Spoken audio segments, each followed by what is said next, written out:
Je me présente Vandelin Clic, je représente la Fédération française de drones en tant que responsable régional Île-de-France. Et je vais vous présenter donc ce soir notre fédération. J'ai souhaité rejoindre la Fédération française de drones tout simplement car elle a des valeurs qui correspondent aux miennes. Et chez nous, c'est vraiment une chose importante. FFD, c'est une fédération à valeurs fortes, représentativité, neutralité, collaboration, intégrité, transparence.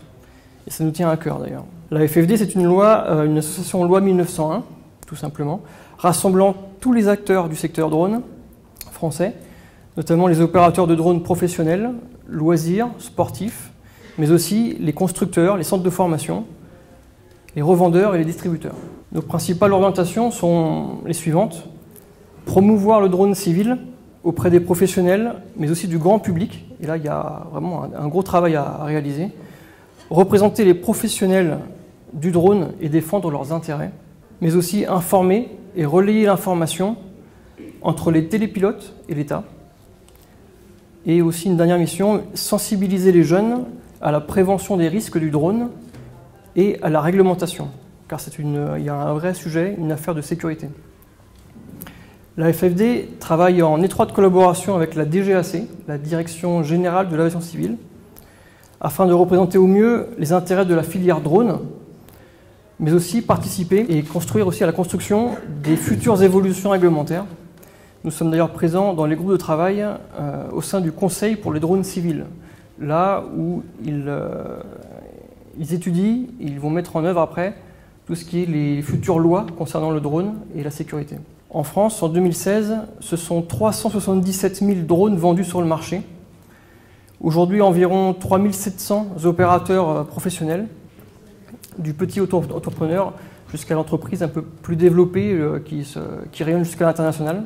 Et on prédit un chiffre d'affaires du secteur drone qui passera de 36 à 88 millions d'euros en 4 ans. Aujourd'hui, ce secteur innove sur de nombreux secteurs. Le drone aide l'agriculteur à optimiser son rendement. On parle d'agriculture de précision, de smart agriculture, mais aussi la Poste qui livre des colis dans le Var, il faut le savoir, depuis plusieurs mois, et bien avant d'autres UPS et Amazon. Un drone français aujourd'hui largue des bouées de sauvetage sur les côtes basques pour venir en aide aux nageurs en difficulté. Donc ça fait partie aujourd'hui de votre quotidien, de vos vacances en tout cas.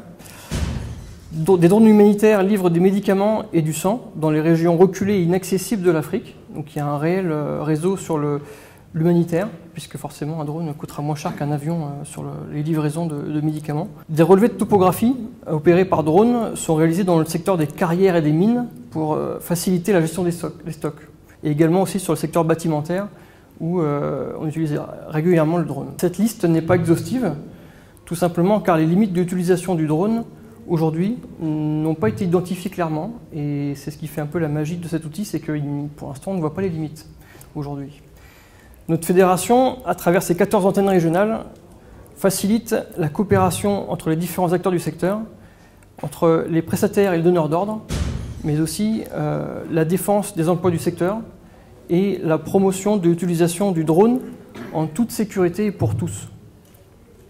Et c'est avec plaisir que nous avons collaboré donc à l'organisation de ce meet-up avec Cap Digital, et je tenais donc d'ailleurs à remercier toutes les équipes de Cap Digital et de l'EDFab. Voilà. Merci beaucoup.